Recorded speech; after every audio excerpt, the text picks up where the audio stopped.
Well, you know full well I keep an eye on this as much as I can. I do, of course, refer to the dinghy divers, all those thousands of migrants, as you call them, flocking into Dover on a daily basis with no end in sight. You also know that I firmly believe how to put a stop to it, and they don't. They don't. Well, apparently now, according to the news, they've realised they need to come up with a new plan. Watch out, dinghy divers. This isn't going to end well.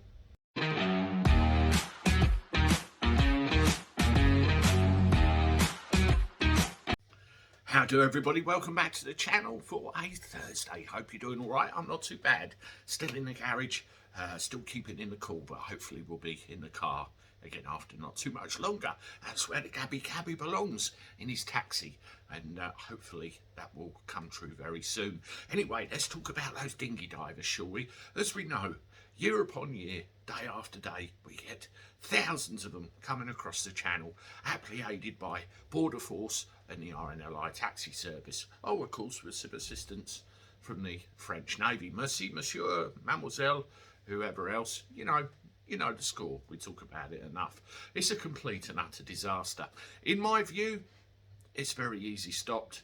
Boots on the ground over there, patrol where they think they're coming from, stop them launching. End of story. I know there was some kind of thing about this where they tried to break up some of these so-called smuggling rings, but that didn't end very well now, did it?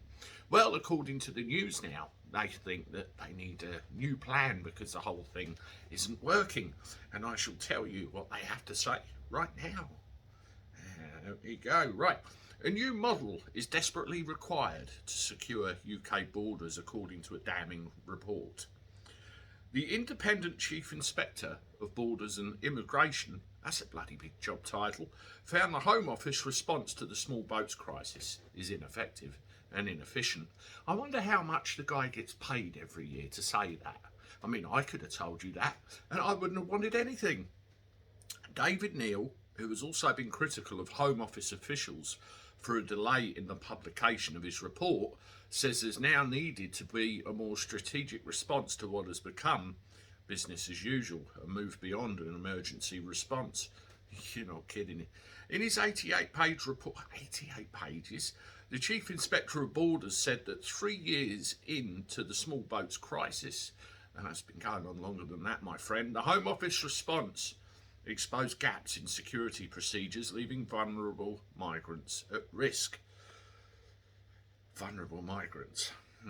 An inspection of the Tug Haven and Western Jetfoil processing facilities at Dover Harbour found the Home Office's response to the challenge of increasing numbers of migrants was poor, particularly in terms of systems, processes, resources, data collection and accurate record keeping.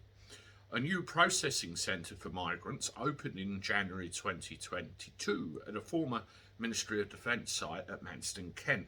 I did a video another time about how a former Air Training Corps squadron lost out because of that. Not great.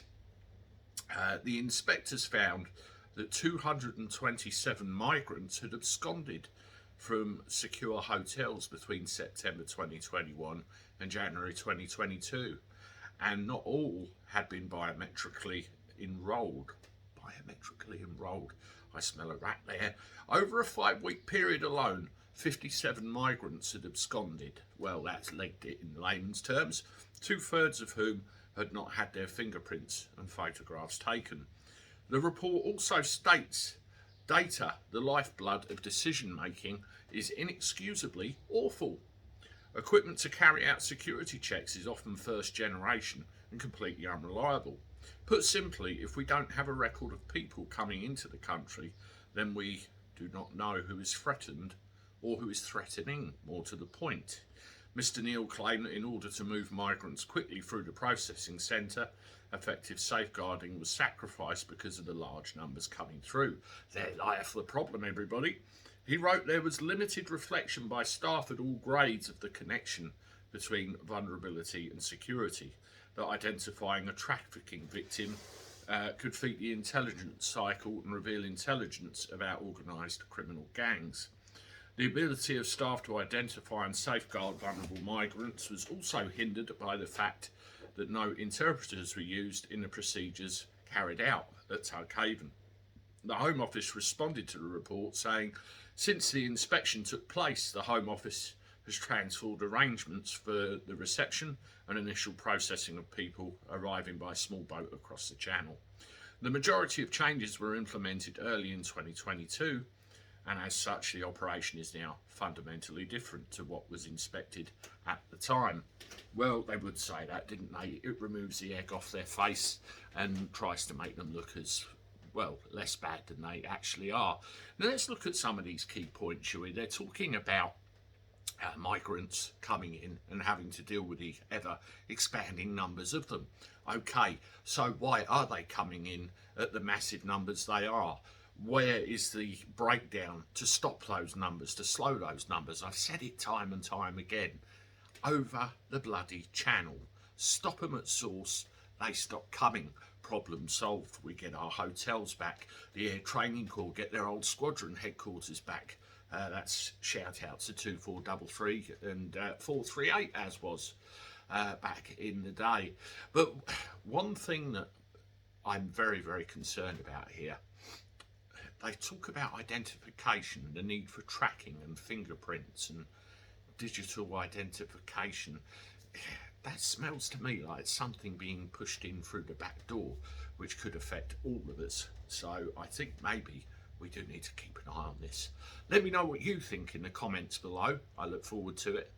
Thank you very much for everybody that's subscribed to the channel and all your support and all your feedback. Again, very much appreciated. And I'll see you on the next one. Toodaloo.